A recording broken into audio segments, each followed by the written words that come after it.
घर वाले देखो, आपने देखा होगा कुछ लोग घर में करते हैं, कुछ लोग नहीं करते, ऐसा नो। इनके पूरे घर में आप देखो तो उसकी बहन कर रही है, उसका भाई कर रहा है, उसकी एक और बहन वो भी कर रही है, पूरा फैमिली मोदी के को कर रहा है, 100% मोदी के हैं। तो उनको सुनते हैं पागल लगने वाले, जोरदार तालियां उनके लिए। Thank you so much sir. Sir ने तो कितना आसानी से बता दिया कि सब कर दे, मेरे को पूछो कितने नाक में दम आ गया। यही लगी एक बहन, उसको मैंने बोला था चल मेरे साथ मोदी क्या कर, क्योंकि पप्पा को पता है चलेगा तो तेरे को भी बाहर फेंकेंगे और मेरे को भी बाहर फेंकेंगे। मैंने एक कंपनी का सेमिनार अटेंड किया था, इसको भी ले गई थी, और उसमें इतना उजाला था कि पता ही नहीं चला 11 कब बज गए रात के। बाहर जाके पता चला अंधेरा हो गया।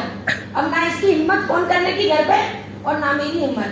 हम गए, मुझे लगा सब सो गए होंगे, अपने धीरे से घुस जाएंगे। पता चला सभी गेट पे बैठे थे कि तुम आओ हम देखते हैं। तो बहुत प्रॉब्लम झेली। नाम पायल अग्रवाल है, बेसिकली बड़ौदा से हूँ, और 19 साल की उम्र में मोदी केयर बिजनेस स्टार्ट किया था। लगभग हम 5 भाई बहनों ने 18 साल के बाद पापा से मम्मी से पैसा लेना बंद कर दिया था। कुछ करना था और खुद के पैसों से करना था। देखो, खुद के पैसे से पहले से ही आदत डाल लो, शादी करने के बाद हस्बैंड बना करते तो दिल टूटता है। कुछ भी लेना हो पूछते हैं दे दो, तो बोले नहीं। उसने रितेश ने कितना आसानी से बता दिया, मैंने छोड़ दिया, पीछे लग गया। पर ऐसा वाइफ के साथ नहीं होता। मांगते हैं तो पहले तो मनाही मिलती है। 90% लोगों को क्या होता है, नहीं देते। और मुझे जिंदगी में 3 बहनें हैं और 2 भाई हैं। मम्मी हमेशा मेरे को झाड़ू पोछा बर्तन करने का बोलती थी, मेरे को बहुत गुस्सा आता था और मैं मेरी मम्मी को डायलॉग मारती थी, मम्मी मैं झाड़ू पोछा के लिए नहीं बनी। मेरी मम्मी बोले कौन से अमीर खानदान में या राजा के खानदान में जाने वाली है जो तुझको झाड़ू पोछा नहीं करना पड़ेगा। मैंने धीरे से झाड़ू उठाती थी और धीरे धीरे लगाना स्टार्ट कर दी थी। बोलती थी कुछ तो करना पड़ेगा, ये झाड़ू नहीं लेना हाथ में। हाँ, रोज सुबह मेरा डायलॉग यही होता था। रोज मेरी मम्मी बोलती थी, बोलते ना जो सोचते हैं ना वो मिलता है। 2017 में मुझे मोदी क्या मिला 6 जनवरी को, और मैंने शुरुआत की और एक ही डिसीजन लिया था, खाली 5000 कमा लूं और राजा गद्दी पे बैठूंगी और झाड़ू पोछा काम वाली से करवा लूंगी। और ये 5000 परमानेंट जाने चाहिए। ससुराल में जाऊं तो काम वाली को भी लेके जाऊं, जिससे मुझे कोई प्रॉब्लम नहीं हो। मोदी केयर की शुरुआत की, सर ने बताया पूरी फैमिली, बहन को कन्विंस करने की कोशिश की। बहन ने बोला जा शैम्पू साबुन अपने नहीं करेंगे। बड़ी बहन ने तो हद ही कर दी, जितने मेरे रास्ते थे ना पॉकेट मनी के वो भी बंद करवा दिए। एक भरवाड़ से 75,000 रुपीज में ब्याज पे लेके आई और मैंने डेमो किट बनाई।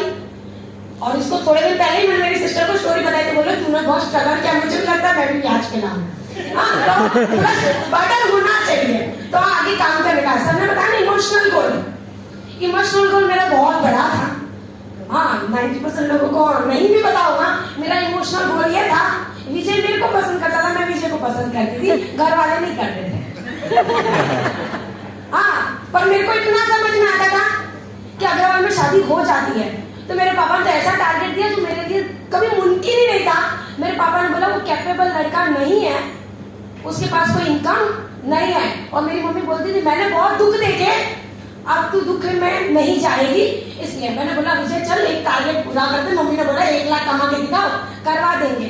मैंने बोला चल कुछ भी हो जाए। दिन ना देखा रात नहीं देखी, सौराष्ट्र में टीम बनाई, जूनागढ़ में बनाई, एमपी में बनाई, महाराष्ट्र में बनाई, सब जगह बनाई।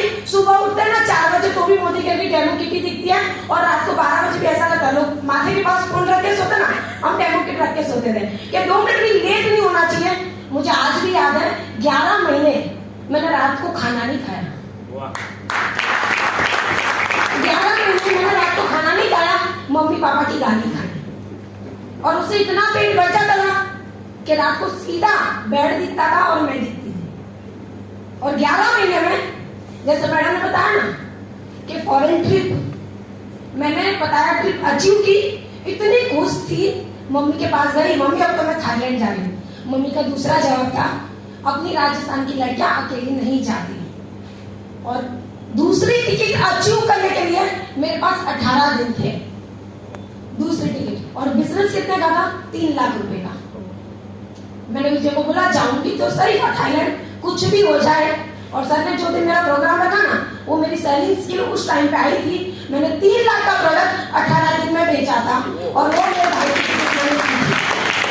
और सर ने बताया ड्रीम बॉल, मैंने मेरे घर पे पहले ड्रीम बॉल लगाया था, एक प्लेन बनाया था और मेरी फोटो चिपका दी कि ये प्लेन में मेरे को उड़ना है।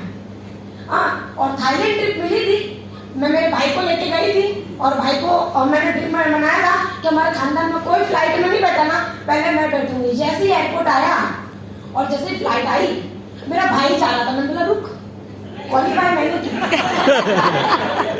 रुक जा। उसको मेरा बाइक का उठा दिया, मैंने बोला मुझे चेक करना पीछे से आने जा। पहले मैं बैठ आती फिर मैं बुलाना आऊंगी। मैं बैठ के आई तो मैंने बोला भाई अब आ जा। अब जैसे ही डोर वाली खिड़की में से सब कुछ दिखता है तो मेरे भाई ने बोला तेरी जगह अच्छी है, मैं यहाँ आ जाता हूँ। मैंने बोला क्वालिफाई की थी तो मुझे बैठने तो दे। मैंने बोला ठीक है चल बैठ ले। फिर वो वहाँ बैठा, मैं यहाँ बाहर में। फिर मेरे से धीरे से पूछता है तेरी कंपनी तो बहुत बढ़िया है।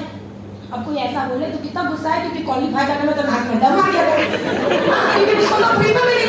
फिर बड़े दूसरा सवाल उसका, पापा के साथ 7 साल से काम करो, गोवा भी नहीं गया, तेरे को तो खाली ये बोला कि तुम्हारी मोदी क्या अच्छी है, तुम तो मेरे को थाईलैंड ले आई। मैंने बोला सच बोल रही भाई, काटो तो खून नहीं, बारी खुलती तो पहले तेरे को नीचे फेंकती, मेरे को पता है कैसे आने। ऐसा करके भी मैं उसको ले गई थी और थाईलैंड ले जाने का एक ही रीजन था कि इसका माइंडसेट हो गया ना तो मेरे घर में से जितने भी पत्थर थे ना वो सारे हट जाएंगे। और उसको थाईलैंड ले जाने के बाद, वहां से आने के बाद उसने मुझे एयरपोर्ट में एक दिन ऐसा बोल दिया कि काम करना मैं तेरे को सपोर्ट करूंगा, उसमें भी कंडीशन अप्लाई, बड़ा मैं खुद कर लेना, बाहर चलेंगे तो थोड़ा बहुत प्लान मैं बता दूंगा और तेरे बॉडीगार्ड बन के आऊंगा। बोला तू कुछ भी बन गया पर तू चल, खाली एक बार रजा मिल जाए घर से। और दोस्तों ऐसे करके शुरुआत की थी, फिर सिंगापुर गई थी। रिश्तेदार को तो बता के कोई फायदा नहीं, क्योंकि वो लोग तो यही चाहते हैं कि नीचे गिरे ऊपर न जाए, और रिश्तेदार को कितने भी बताओ कुछ फर्क नहीं पड़ता। मैंने बहुत लोगों को कॉल किया, मेरे सगे जिया जी ने मेरे को मना कर दिया कि तेरे पागल बनाने के धंधे में मुझे इंटरेस्ट नहीं है, पहले खुद बेवकूफ बनो फिर 4 को बेवकूफ बनाओ, फिर वो 4 मिलके पूरे गांव को बेवकूफ बनाते हैं, ऐसे वाले धंधे में मेरे को नहीं आना। मैंने बोला कोई बात नहीं। अब हुआ ऐसा कि हम क्रूज पे गए थे घूमने, याद भी है, पहले 14 फरवरी 2018, हाँ हम गए थे सिंगापुर।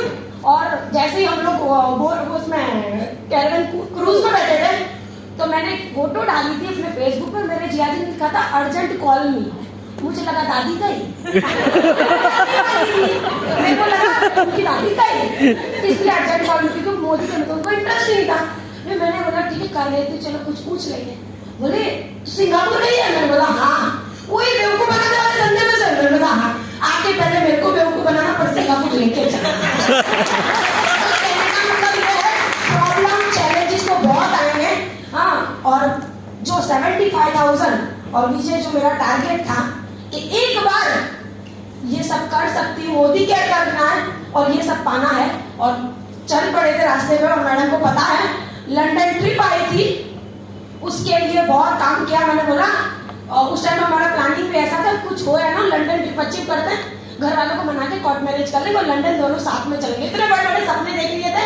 और पता चला कि लंदन टॉप 50 अर्नर का जब अनाउंसमेंट हुआ ना तो हम सोच रहे थे अब नाम आएगा, अब नाम आएगा, अब नाम आएगा। दोस्तों 51 नंबर हमारा था, तो बचा गया।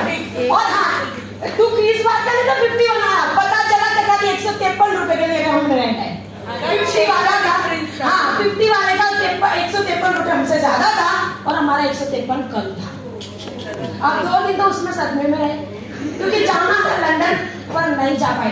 पर लास्ट में फिर खड़े, सेल्फ को ना पड़ेगा तो वापस खड़े हुए और एक ही चीज सोचा, 8,000 का चेक लेके चले थे। लंदन ट्रिप की शुरुआत की थी, जब जो कॉन्टेस्ट आई थी उसमें शुरुआत की थी 8,000 के चेक में, और फाइनली हमारा चेक बना था 2,12,000 रुपए।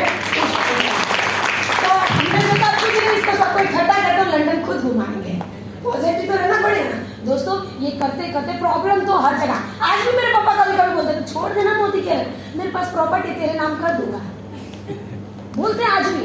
पर मैं बोलती हूँ नहीं पापा, प्रॉपर्टी में जो मजा नहीं है वो मोदी के डेमो में मजा है। प्रॉपर्टी में मजा नहीं है, क्योंकि खुद के बनने की प्रॉपर्टी होगी ना तो उसको जैसे गेट पे हाथ रखोगे, पैर रखोगे ना तो अंदर से कुछ और आते हैं। क्यों? खुद के पैसे का है, खुद के पसीने का है, खुद की मेहनत का है, इसलिए। और दोस्तों मोदी कैसे मैंने 2 कार ली है, एक 7.5 लाख रुपए की, एक 12.5 लाख रुपए की। और मोदी कैसे मैंने करीबन 1,05,00,000 रुपए मैंने मोदी कैसे कमाए। और तीसरी बात दोस्तों, मैंने सबसे ज्यादा मम्मी को कन्विंस किया था, मम्मी पूरी दुनिया भरोसा नहीं करेगी, खाली तू भरोसा करना।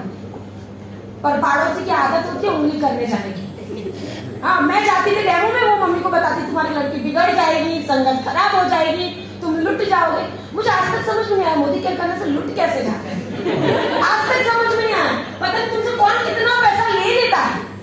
ठीक है, मैंने मम्मी को पूछा, मम्मी तुझे मेरी कसम सच बता मेरे पीछे से कौन कौन आता है। मम्मी ने बताया। मैंने बोला आंटी से ऐसा बोला, हमारे घर में चावल खत्म हो गए, जरा 10 किलो ले आना। मम्मी ने ऐसा ही बोला, वो दूसरे दिन से आना बंद हो गया। जैसे आप लोगों से मांगना स्टार्ट कर दो ना, लोग आना बंद कर देता है। और मम्मी को पहनना गोल्ड बहुत पसंद था। मम्मी के एक सपना था कि मैंने शादी इसलिए की, मम्मी की बात है, मम्मी ने शादी इसलिए की थी कि वो कार में बैठ के आए, और पता चला कि उसका नसीब कि वो ट्रेन में बैठ के आई थी। हाँ, तो बस उस दिन से सपना बनाया और मोदी के मेला है। और मम्मी के लिए मैंने इस बिजनेस से 15 तोला गोल्ड गिफ्ट किया है मम्मी को। बहुत अच्छा लगा, थैंक यू सो मच।